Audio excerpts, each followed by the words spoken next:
So today we'll be making our own version of stained glass. As you could see from the video that I shared with you, making your own stained glass can be kind of difficult if you want to make real stained glass, but there's an easy alternative to make stained glass, which is that you can make it with a little piece of clear plastic.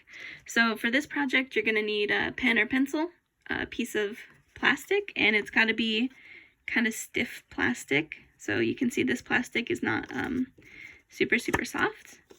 I think I got this one from some kind of package. So a lot of packages when you buy things have it. Like for example, this tea that I had has a little piece of plastic that would be good for making stained glass. So you're going to want to look for something like this.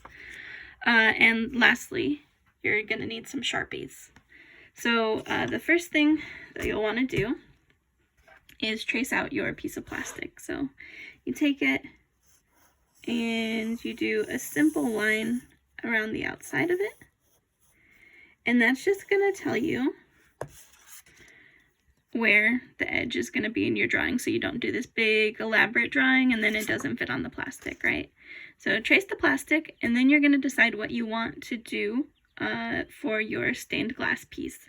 So what I did when I was trying to decide what to do is I went to Google and I typed in stained glass, and I also typed in simple stained glass, and I looked at some pictures of things that other people had designed, and it gave me a few different ideas, right?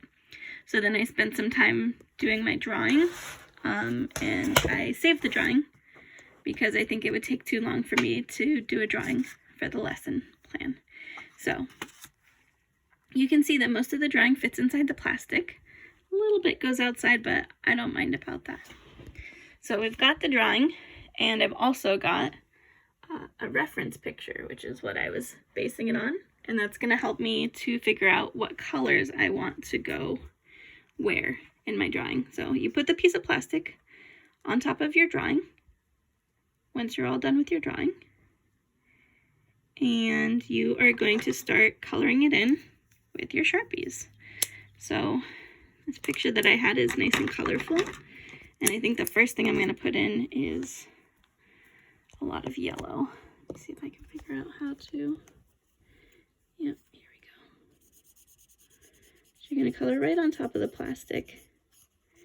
And you're basically just going to color in inside of all of your lines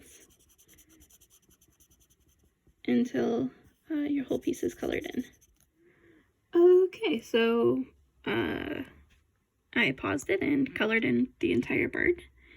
And the other thing I wanted to remind you is that you should be doing this somewhere where there is either an open window or in your yard or garden, right? You don't want to breathe in too much Sharpie.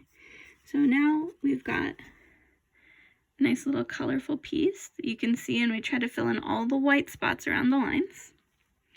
So the next thing we're going to do is we're going to line it up as perfectly as we can with the drawing. And that is tricky to do one-handed. There we go. And we're just going to go back over with a Sharpie, a very skinny Sharpie. Go back over all of the lines so that they are also on your stained glass, right? So you're just going to trace over your drawing back onto the stained glass. And yeah, that's our next step. What I find works best for this next step is getting a Sharpie with a finer tip, if you have it. If not, that's okay. And moving your whole piece onto a blank sheet of paper so that you can see the line you're drawing. And then you're just going to go over where all of the lines were, and you're just going to redraw them with your Sharpie. And once you've done all of that, and you've traced all of your lines, you end up with a very beautiful piece of stained glass, which you can hold it up. And you can put it into a window, and you can see that just like real stained glass, it's going to catch all of the light, and it's going to look really beautiful. So that is the entire project. And good luck!